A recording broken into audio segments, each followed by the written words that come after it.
Hello again, and welcome to the next exciting installment of the Who Cares About Anime podcast. It's me, Jonny Lobo. I'm introducing myself because you might have forgotten by now. It's been that long, and I do apologize for that. Life has been very busy lately, but I'm humbled that still have some listeners out there, some subscribers who might want to hear somebody ramble about anime, new or old, popular or niche. So here we go. Joining me today, and in person, in the studio, we might say, is my good friend, Michael, who I'm sure you're familiar if you've been a listener on this cast for any length of time. He's been on numerous casts with me, and the way we've got this set up here is we will literally be handing off the microphone to each other back and forth as we're talking. So I'm going to go ahead and just experiment real quickly there. How you doing? I'm sweating bullets right now, John. Well, I don't think that's a problem for somebody of your caliber, Mike. This is only going to get worse from here, folks. So as you may have deduced right now, the title we want to talk about today is No Guns Life. And original author is Tasuko Karasuma. And in short here, as of this recording, here we are. It's just now. We're taking our tepid, timid, feeble steps into 2020. And Mike here put me onto this anime. I was aware of its existence, but I kind of said, I don't know if they're just going for a quick novelty grab of, this guy's got a gun for a head, and most people tend to not have a gun for a head. So I kind of said, maybe at some point, but I'm so busy right now. There's some great shows I want to catch, but I'm just trying to find time. Well, finally we did find time, and I'm so glad that we did. We went ahead and we watched it together, and we watched the dub by Funimation. Some familiar voices, some new voices, but it really seems like everything is top notch about this anime, and that's really what spurred me. Speaking of, I on the one hand, I haven't had time to do a lot of podcasting lately, but on the other hand, when it's important, when it's something you want to do, you make the time, you find the time. And so that's why we're here today. And it's probably, I dare say, Mike, just so you're aware as well, this is probably going to be even more off the cuff than we're used to, because I don't have any specific questions planned. I don't know a whole lot about the backstory of this one, as opposed to other more nostalgic titles that we've done. I don't have a whole backlog of memories and nostalgia associated with this. It's just something that we both watched, and similar to, I guess, Megalobox is probably the last time we had this. We watched something that is new and coming out, and we said, wow, I remember why I started doing this podcast. I want to talk about it. So here we go. For those of you who, again, don't know or just need a refresher, as we're talking about this, we are going to be focusing more on the anime. I have not read the manga. Sadly, I might have to remedy that at some point. But this is Who Cares About Anime, after all. And here's your sign. Here's your spoiler alert warning. We're probably going to be casually dropping spoilers along the way as we talk about this. So let's go ahead, and I will pass the mic to Mike. And why don't you just start with what drew you in, and what were some of your first thoughts? So I had actually found the thing that had gotten me into it in the first place was I was looking around Tumblr. This was actually before the anime came out. And naturally, Tumblr, like other social media places, have unique, funny ways of doing memes and stuff like that. And there's a panel from the manga where it shows the main character, Juzo, and he's looking at something or someone you can't see, and it just says, I have a gun for a head, I don't have to tell you shit. And so I remember, like, me being me, I'm a huge fan of, the 80s action stars like Stallone and Schwarzenegger and stuff like that. That calls to me because, like, it's so over the top, and he had a gun for a head. You'll see that's a theme throughout this podcast and the show and everything. Like, him having a gun for a head is so crazy and absurd, but ironically is so refreshing compared to all of these other main characters that you see. So I had the idea, I wanted to go look through the manga or read it, and then not long after I had that idea, they announced, oh, No Gun's Life is getting turned into an anime. So I'm like, hooray, I won't have to worry about that. And I watched the first episode subbed. I really enjoyed it. But then, as our schedules both are, we're super busy, didn't get around to it. There was actually another anime coming out that I really wanted to check out. And coupled with all the stuff going on in our lives, I kind of just put it on the back burner. I figured, oh, I'd catch it when it's done. Do the Netflix thing. Wait, binge through it when it's all done. So then John and I went through it and started watching it dubbed. And I can safely say that I would say that the dub is as good as the sub. And the initial impressions of it, I really enjoyed how different it was. I really enjoyed how different the setting was. I really enjoyed just the initial coming into it. It hit all of the things, all the check marks that I need to see or hear or whatever that make up a good series. No Gun's Life checked all those off. All right. Thanks for sharing, man. Yeah.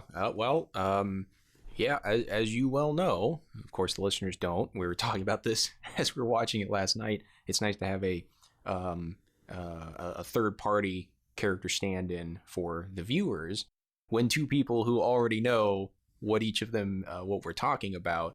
But yeah, I really, I mean, it was at this point getting to that middle-age anime phase, I guess, where, I kind of, if I see something that really grabs me, I still want to catch Cannon Busters, but I'm pretty much now, it's like, if a good friend recommends something to me, I'll go, oh, well, all right, I better check it out then. And so that was what, you brought me into this. And right away, there's a little bit of, okay, you most of the time it's unavoidable in a lot of ways. You have some initial exposition, info dump when it's more erroneous or egregious, rather, I should say. So it had just a sprinkling of that, and but that can be really bad with light novels and the way light novels and a lot of manga are getting adapted. A lot of times they are adapted to the different medium of television and animation without consideration made for like a better adjusting for that. Having said that, though, here what was really clever about it, and again kind of refreshing, was both in terms of how it's telling its story, in terms of the main character, even his occupation, his consulting firm, and the aesthetic, the visually. It's a lot of film noir, techniques and styles that are being adopted here. The in film study circles, folks, the jury is still out on whether film noir is a proper genre or a style, but that is not the topic of discussion here. So either or way we refer to it off the cuff is how we're going to refer to it. Some other things though that really caught my eye, seeing the Unreal Engine in the credits, and then seeing how that was used in just creative ways, and in ways that did not offend a lot of our sensibilities about what anime quote unquote ought to look like. There's no rules that say it has to look like that, but I do like when it has that 2D style for the characters and stuff that we're all used to. But the Unreal Engine and the 3D effects used for the environments, a lot of times, it really lended to also to we have this very cyberpunk-esque. The opening says something to the effect of, I know they dropped SF. That's for you hardliner science fiction folks. That's it. We don't call it sci-fi necessarily. We have SF if you're talking Philip K. Dick or anything of the sort. So it's got the some trappings of cyberpunk there, with a very powerful corporation that is pulling a lot of the strings and has a lot of the power in this society, as opposed to speaking of more of some of Philip K. Dick's stuff or other authors where it was more of a Orwellian type of the government is the one pulling all the strings. Although of course we see a lot of nuance in this, where the government also is a big factor in a lot of these pulling strings that affect main character Juzo, society. There are ways that the agendas of the big money, big corporations, and government oftentimes are conflicting, or they are, similar like-minded goals, and how they are working with each other, how they're working against each other is all really well done. And it really made for an engaging world to me. I was seeing the styles of it, and then I looked in the credits and said, oh, Madhouse. The character designs are all very refreshing, and not just the ones that have weapons for heads. They, very much, I got some Trigun kind of vibes. And then even more so when I'm seeing this other gun slave show up, in the way Juzo, for instance, if he kind of loses control, he ends up being this weapon of mass destruction, even if it's against his will. He doesn't want to be that. Very much like Vasha Stampede, very much like the Iron Giant sort of thing of, what if a gun had a soul and it didn't want to be a gun? And here we are. There's very, very, very similar theme there. I don't know if that was intended as inspiration or not on the author's part, but it certainly is a similar theme that I really loved. I think our American sensibilities, again, just with anything guns, it looks cool, but without delving into that as well, there's just lots of ways that our society and our culture interacts with guns and the iconography of guns and firearms. So like you said, it had a lot of, for me too, going through, I don't literally do this, folks, when I go watch something, and I don't recommend that you do either. But in that sense, it was checking all of the boxes. It was starting to check. I'm like, okay, it's got that. Ooh, I like that. Oh, I didn't even see that coming, but I like that. Check another box off. And it was really interesting too, seeing it, maybe we'll go into this a bit later, I don't know, but I was seeing the Trigun kind of vibes. I was getting some FMA vibes. I wonder if Arakawa was an influence to this author. Whether or not, I think the people making the anime kind of turned into that skid, as because that's what companies tend to do. They go, oh, that one popular thing, let's make this a little bit more like that. But there are even some similarities though between Fullmetal Alchemist and Trigun, really, that I don't know if there's any explicit inspiration there, but you have Vash and Knives, you have Hohenheim and Father, but I digress. Some other more on the artistic side of things, I was noticing some how the characters looked, very expressive eyes. Anime tends to have that anyway, but very thick, heavy lines used in the art. It was felt very reminiscent of Attack on Titan to me as well. And we even saw a little, some obscure wall graffiti. God is in his heaven, all is right with the world. Definitely, I think there are some Ava callbacks. I'm sorry, folks. I'm not really, but if you don't like Ava, or it's overrated, well, too bad. 1995, and here it is, 2020. Evangelion is still and will for a very long time be inspiring other manga and anime out there. So I guess deal with it .gif in that regard. But so yeah, I guess if you had any other thoughts on that, Mike, or if you wanted to get into some favorite characters, kind of like we usually do on this cast, and why you like them, what you like about them, what are your thoughts? Well, I have the thing that you said under the title, that little English was SF hard-boiled, the gunsmoke drifts, muzzle talks. That's beautiful. No, there are a couple of things that you'd said that I had really wanted to point out was, the thing that's very prevalent in this that I don't think I've ever seen in another anime was the use of Unreal Engine as the 3D that is used in the series. And honestly, because of the setting, it reminds me a little bit, for anybody who's a fan out there, of like the old Resident Evils. It reminds me of that. You have these pre-rendered backgrounds, and then you have the characters walking through it. And the way No Guns does it and the setting does it, it's very, I don't know if I'd say refreshing, but it works. And one of the things that No Guns Life does that I really appreciate that other anime don't, and to me it's a sin, is ultimately anime, call me a purist on this, but anime should be a 2D format. When it moves to 3D, it loses part of what makes it anime. That's just my opinion. But No Guns Life is the perfect mix of those two things because none of the main characters are ever in 3D. Never. None of them are. They are all drawn in a 2D anime style. Now, there are characters in the background, and the backgrounds themselves are sometimes 3D. A lot of the times they're 3D. But it becomes a part of its aesthetic, and I feel like that shows like Goblin Slayer to me did not do that right. Goblin Slayer in the first episode has the Goblin Slayer be in 3D.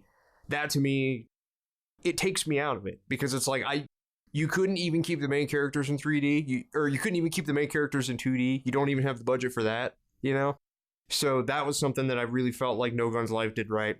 And using the Unreal Engine was a unique way of doing that. I also really liked, the references. There obviously we have the Ava reference, which you pointed out to me, John, which was really cool. And it's just stuff like that. You really see No Guns Life wear it on its sleeve. It reminded me a little bit of FMA. Like the way that the characters are drawn, especially the girls, reminds me a lot of JoJo. It has very much that style to it. It's very, very heavy on style, at least as far as like the character designs are concerned.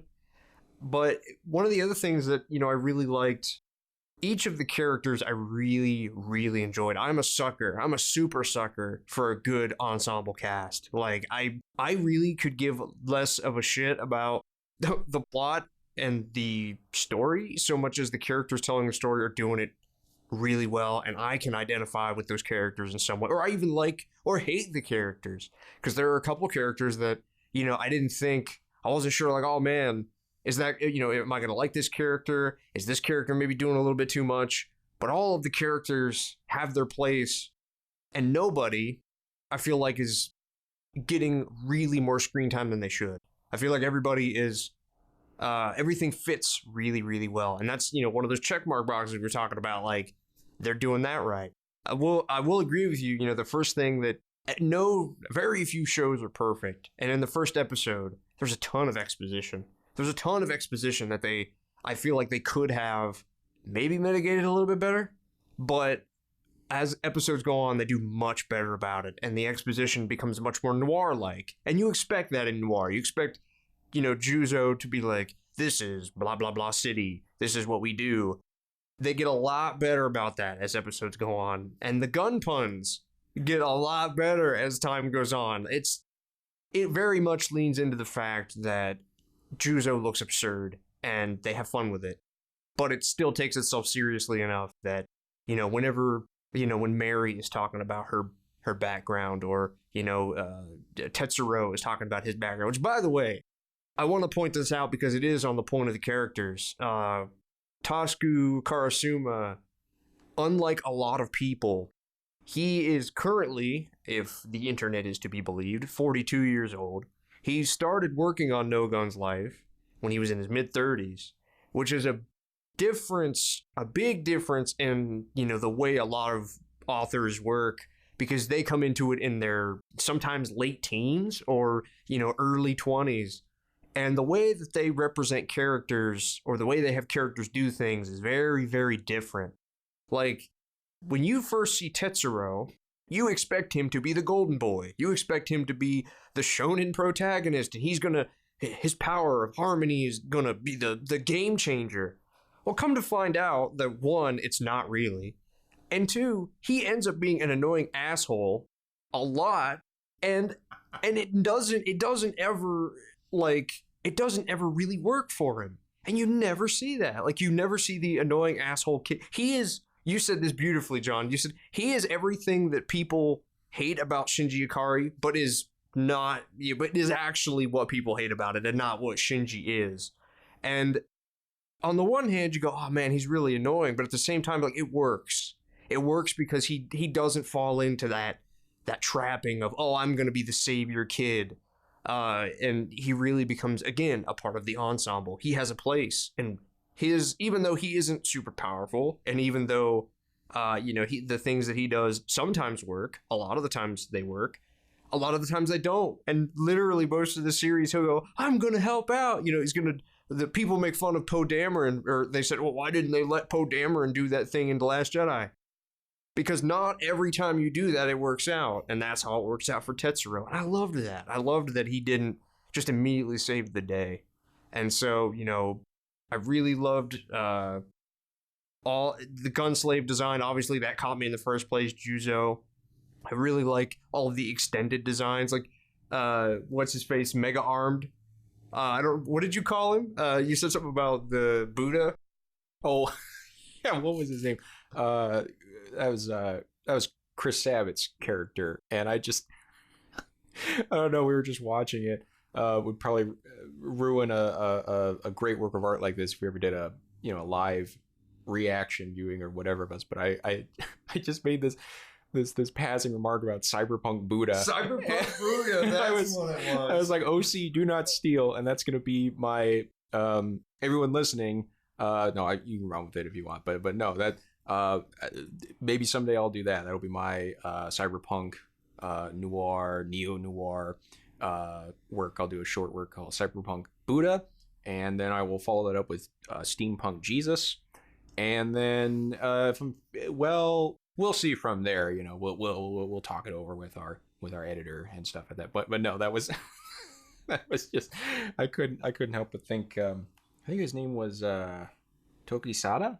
Is that his name? I believe so. Yeah, Tokisada. I heard even through the slight modulation of his voice, I'm like, that's Chris Sabat. That's definitely him, and I think that was well casted. Again, I couldn't help, and I think whoever did the casting did a great job on this. Please, other anime, do it like this.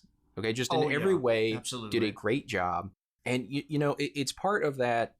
Like I always like to say, steering into the skid sometimes. Sometimes that's if you're in a bad way on the ice, that's how you actually get out of it. It seems counterintuitive, but here I mean it in a slightly lesser way of like the dude is hitting the ground, and whoever's casting that, maybe it was a coincidence, but I think probably they did what I did. It's like, what, little nod here to Alex Louis Armstrong here. That got some vibes there. Mary. You cannot help it. If you're a Full Metal Alchemist fan like me, you cannot help it.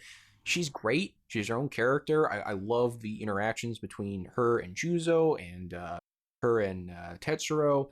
But she's basically Winry. I mean, she really is in so many ways. Very similar to Winry there. So I can't even remember what I was gonna transition into with that, but. Well, no, I was just going to say, I don't know if you saw this, but I really liked Cronin. I'm like, oh, he's John Bergmeyer. Oh my gosh. Wow. Oh, well, the pockets are for Skittles, Kuwabara. That's what I'm used to as Kurama from Yu Yu Hakusho. But that's awesome. So this was a great mix of veteran talent, and I could be wrong on this. I don't keep up with dubs as much as I probably used to. But there was a lot of fresh talent for me anyway. I mean, maybe some earlier in their careers, but especially like Chris Ryan, he really sounds like surely he's been doing this a while. I haven't looked it up though, but he was absolutely well casted as Juzo, as was a shout out here to Tyler Walker as Cunningham. It's so funny. Is it, speaking of JoJo's, I was seeing that with Olivia. Oh, but I don't. So that's how they. Okay. Like French. Oui, is a French. Okay, so yeah, Olivier. So yeah, I was seeing some kind of parts 5 and 6 JoJo's vibes a little bit, like you said, and then that's hilarious because Cunningham, he looks like a pudgy little Dio Brando. He's just like Fatty Brando. You thought you were going to buy cigarettes, but it was I, Cunningham. And so perfect casting there. I was a fan of Tyler's work as someone in ADR and casting, and he shows here that he's great at acting too. I think that was just great casting there. And so I really love Juzo as kind of the protagonist, if you will, but again, ensemble cast. Everybody gets kind of their moment to shine, and you can see this rich world that the authors created through these other lenses. And like Tetsuro, you see where he's coming from as a naive young kid, but like you pointed out, when you have an older author who is probably aligns more with Juzo. You know, he sees the kind of the short-sightedness of it and how that can backfire and the folly of it. And it's great though. He slaps him around a little bit, but you know, ultimately, you know, helping him get back on his feet, helping him learn these sorts of lessons. And boy, just every character reveal. I think you touched on this. Nobody felt forced in the group. I mean, everybody, you know, even what's his name? I just got the needle guy. You know, Oh, I mean, Cronin. he is a great, you know, much more of a slightly different role than Kurama before, but similar in other ways. And interesting character, great foil for sometimes in some ways for Juzo, but they team up when they need to. I don't know where he would fit on the. I'm a little rusty on my D&D alignment charts. So if he's like a lawful neutral, or if he's a chaotic neutral, something like that. That Chaotic good? Well, he Well, you know, he right. sticks to the law, right? No matter what. So it's almost not doing what's right no matter what. It's I will follow the law. So no lawful matter neutral, what. probably. As something like that. So that's a very interesting dynamic when he's paired up with Juzo like that. And you know something I also miss. I've been watching like Deep Space Nine again because Netflix, and it's funny how I think we were talking about this before. And speaking of steering into the skid, they said, you know what? Guy has a gun for a head. Puns. Wordplay. Do it. Sweating bullets. Smoking gun. Do it. I'm so glad they did that. And something about that just kind of reminded me of that era. Like Deep Space Nine doesn't quite have the edge that No Guns Life does, but that whole I really like between Juzo and Cronin the dynamic of like, hey, fuck you. Well, fuck you. Well, fuck you. And but ultimately, you know, it's like, yeah, get in the car. Fuck you. All right. Did you ding up my car? Fuck you. Fuck you. And but ultimately, you know, when push comes to shove, if not by the power of friendship, but because of the EMS has an interest involved, or someone's personal sense of the law and justice and order.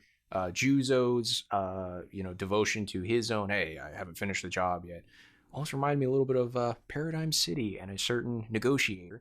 But you know, just that, I don't know, it's hard to explain it. It's very off the cuff here, but that dynamic of just, I mean, it's edgy, I guess. And like you kind of remember, like once we got past that in like the 2000s, well, in some ways, we stopped looking to the stars. And, you know, after, you know, 9/11 and things like that, we were much more, in certain ways, we were cynical, but in others, I guess cynical we got, but like that 90s edge, people started looking at that as like, well, then we moved into emo, I guess, with the music and stuff. So people kind of started looking at it a different way, and I'm glad to see that edge back, where it's not the classic buddy cop of like, you know, not quite, damn it, Juzo, yeah, you're reckless, but damn it, you get results. It's not quite that, you know, and it's not quite like, you know, hey, look here, Frieza, I know we don't get along and we're enemies, but we're gonna have to team up on, like, it's not corny either. It's just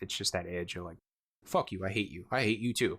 No, we got, you know, but they're joining up to fight this guy. I like when Juzo, not so much faith in the guy, oh, he's gonna help me, but faith in what he's gonna do. He was waiting for him when what's his name was trying to get away. Gondry. When Gondry was trying to get away, and his sub brain was overheating, and then boom, there was Needle Guy, like, gotcha, boom, hit him, and you know, tagged him and bagged him. So man, I love that. I love just about everything about this anime. I don't know, you know, where you might want to go from there in terms of, I mean, the music. Even music was great. I don't know who was the, I don't even know who at this, who the artist was in the opening, but I'm like, oh my gosh, I'm getting some Pillows vibes. Like, I'm like, this is everything about this. I'm going, yes. And so fortunately, as I had heard, it has also been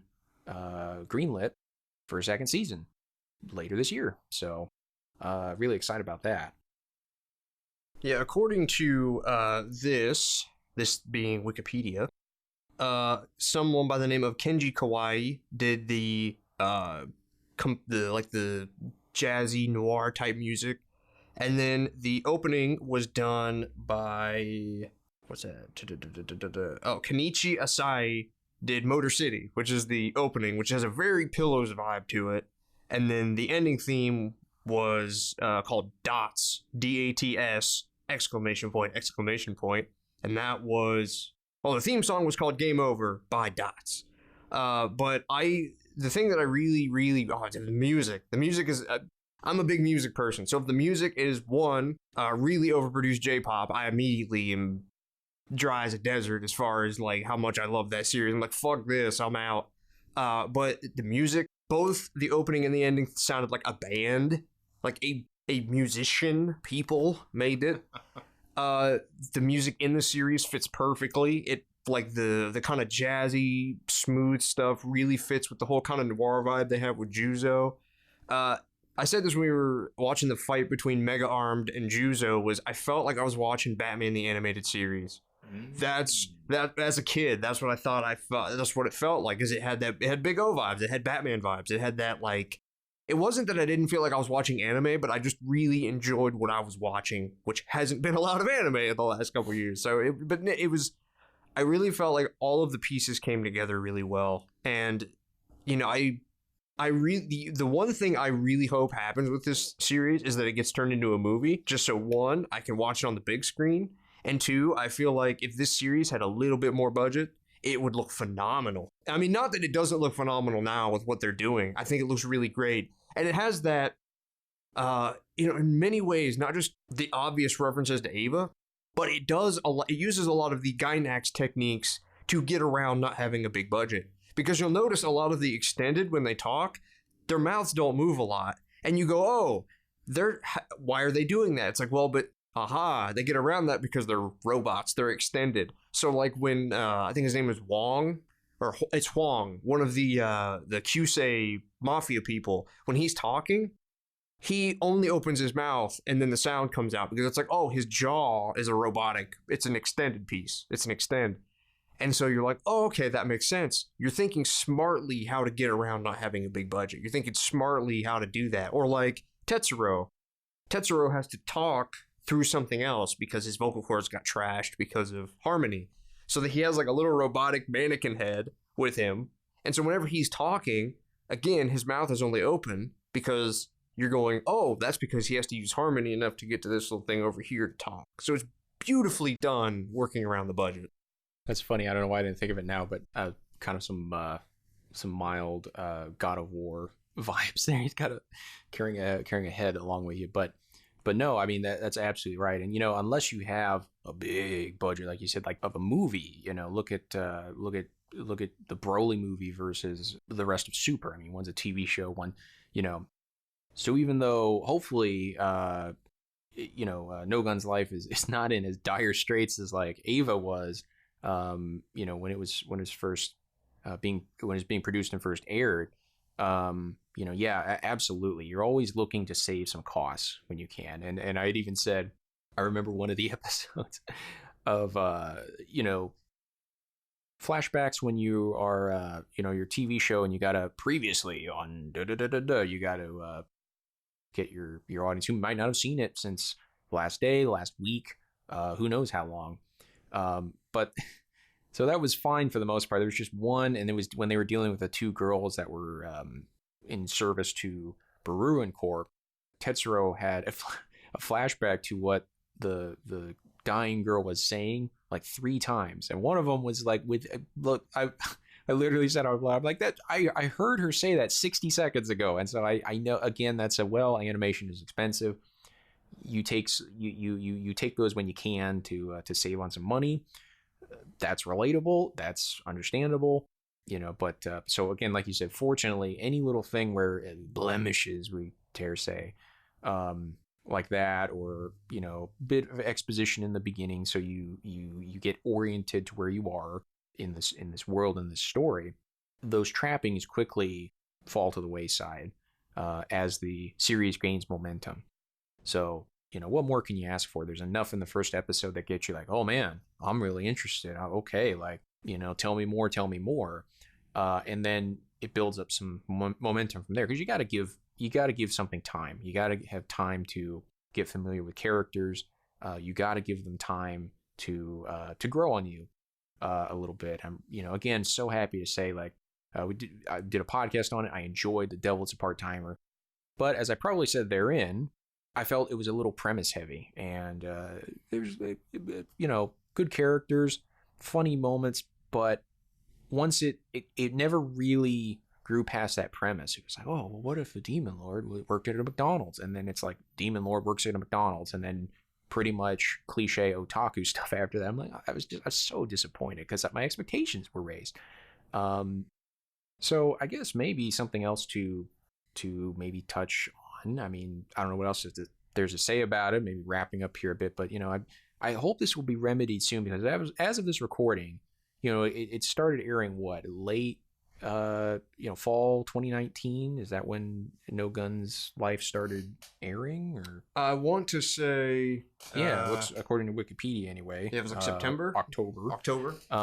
And so so it is still pretty new. So I really hope that, and who knows, by the time y'all are listening to this, maybe that will be remedied. But A&N, Crunchyroll, whoever wants to step up to the plate here, and because right now I'm seeing no English interviews with the author, with the director. I'm not seeing a producer. I'm seeing a.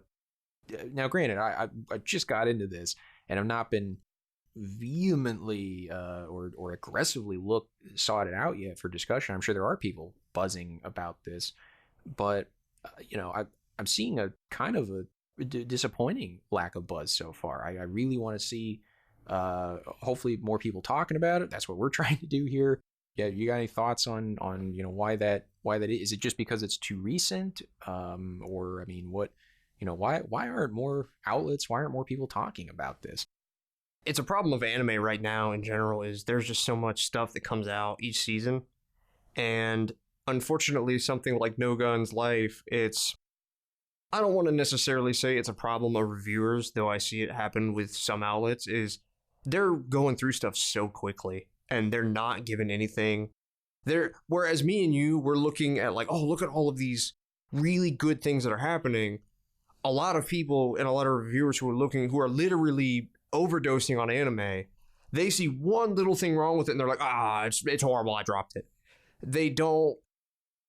The problem that I see with a lot of reviewers, and I don't think, and it's just the nature of it, and I think a lot more people should stop binging so much, is one, you don't appreciate the things that are actually good more. And with No Guns Life, and this is how I approach everything, not just No Guns, is I can see where it would be easy for someone to go, oh, this is cheap animation, I'm not going to watch it. I always look at the big picture. I always look at, do the things that it's actually trying to get across and do, are they doing that successfully, and are they doing it well? If it's doing it well and it's good, I am willing to overlook certain things. No Guns Life is the absolute definition of that, because it is very limited in the way that it does things. It's very much like JoJo in that way, and very rarely does it really go into the super Dragon Ball Z-esque fighting, the Z fighting. But when it does, it's for these battles that have been building up over an episode or two. And that's really important, because if they blew the animation on just nothing, then you run into the problem that a lot of Trigger or Gainax episodes do, where they'll blow a lot of animation and then they have another fight scene coming up and it has to be animated in 3D and it looks bad. No Guns Life obviously went through and said, okay, what's important and what's not to animate well, and we're going to do that. And also, I feel like No Guns Life is something that I feel it attracts. I don't want to say that it attracts different people, but I feel I can see where people would look at, oh, he has a gun for a head, and then they would immediately drop it because they don't think that it has anything beyond that. Whereas me and you were commenting on this while we were watching it, that it actually has way more going on than just Juzo having a gun for a head. every time we would think, oh, well, they've fixed this one little thing. Oh, there's this swerve over here, or there's this other background thing, or oh, it's connecting to this thing that we saw 2 or 3 episodes ago that we didn't remember because at the time we didn't think it was big. No Guns Life, the way it tells its story is very, very good. And unfortunately, if you're a typical anime watcher and you look at something like No Guns Life, you're probably not going to appreciate it as much as somebody who came in from anime a little bit earlier. I think there's something to that. I think as to why it's not being talked about here. I mean, that's as good of an explanation. That and it's so new. I think is as good as any. And I think when you were wading into the subjective waters of who's watching this, who might enjoy it, kind of thing. It's not to say that obviously Japanese viewers loved, Cowboy Bebop or Trigun, or some of these things with a bit more of a Western in some way or another sensibility. And so I think subjectively, like, and admittedly, it's just an inundation thing. I think we've probably said on the same podcast before, pizza's great.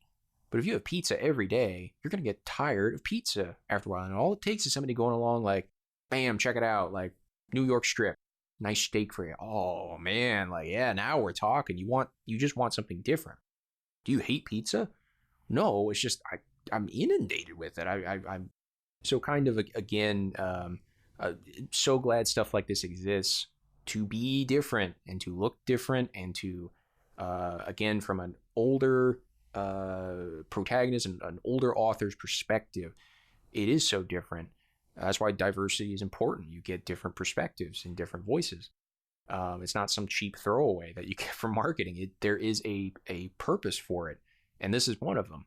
And but here, I think admittedly, I subjectively responding a lot more to this because it's not so quote unquote Japanese, and that's a very problematic statement, I realize. But you had kind of touched on it when you said it's hard to describe it because it sounds wrong when it's coming out. But when you say, like, I didn't feel like I was watching an anime, well, what does that mean?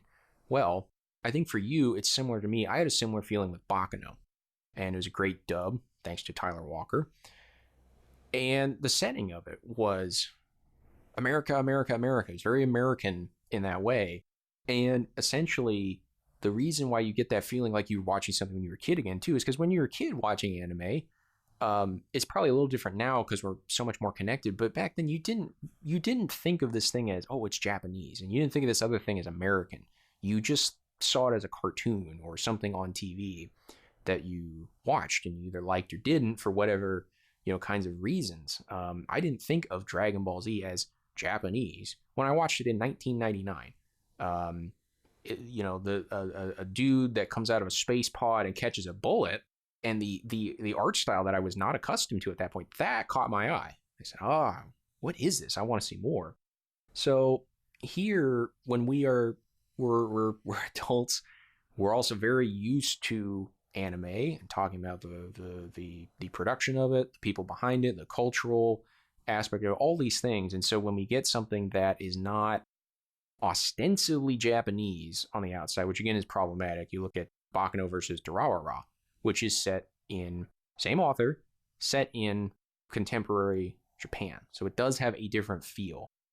So when we American viewers get something that has some American trappings, the overcoat, the private eye, film noir, which again has, a lot of, chiaroscuro lighting, it's an Italian thing, a lot of French elements in there as well, all of that. Again, all these containers are problematic, but that's very American. Like I said, guns, very American. The one-liners and all this stuff. It's very, I think, touches our American sensibilities in a special way.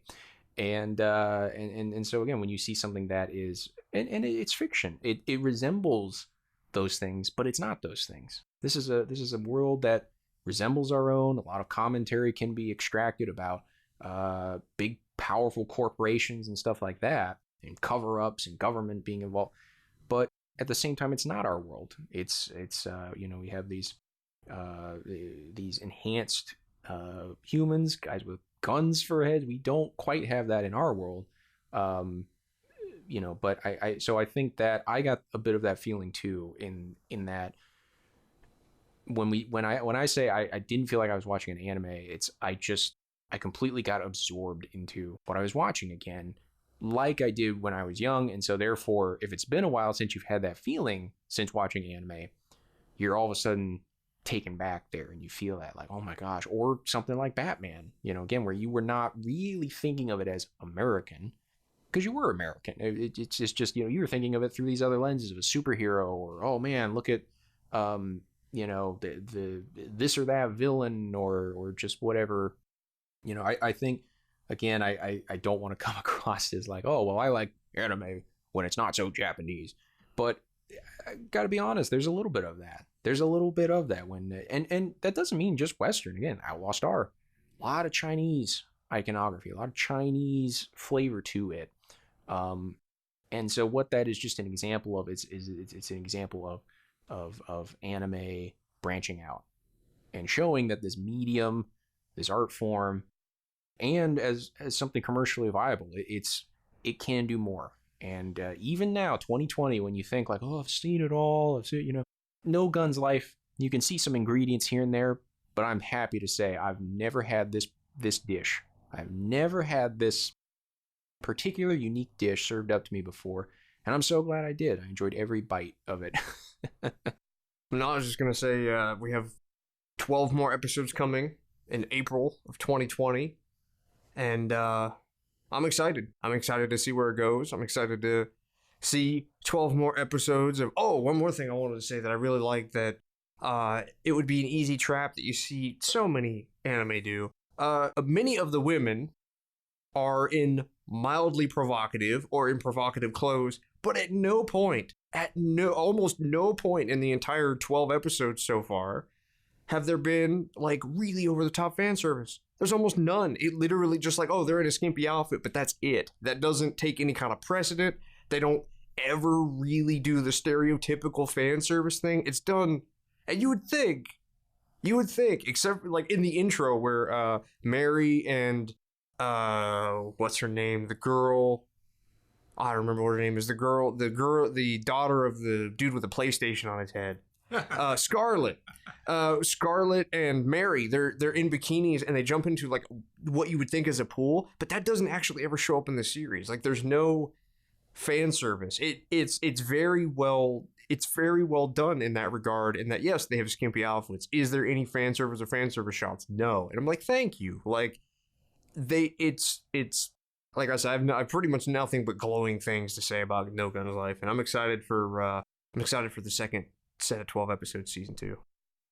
I'm glad you brought that up. It's kind of like a Laura Mulvey when she was writing about the male gaze and how in the field of film, which was very visual medium, that I'm paraphrasing her, but the appearance of a woman or a feminine figure would tend to halt or freeze the line of action or the plot for these moments of erotic contemplation. And so wonderfully here, you have that element to it. It's kind of like a almost whatever, like a action flicks, like a Mad Max kind of thing, whatever. Like there's that element. There's what's her name with the other gunslave. She's very sexually aggressive in her kind of weird some allusions to the dom and submissive kind of thing, but that doesn't stop the action. That doesn't stop what's happening.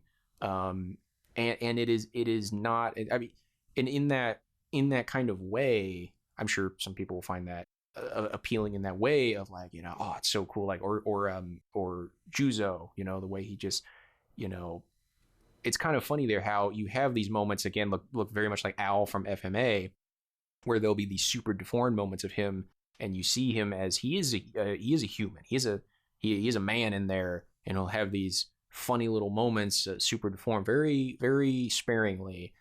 So I think that counters in a way, what would otherwise be part of his appeal to women probably is not just he's a male author here and he's chiseled, but he is masculinity to the extreme, because you can't see him cry. You can't see his emotions on his face. You don't see that. You just see this very, like you said, and what we responded to, like what's really cool about that is like, oh, he's so nonchalant about everything. That's a badass. You know what I mean? And I'm sorry to say, but like, we used to be inundated with that in American culture. We still kind of are.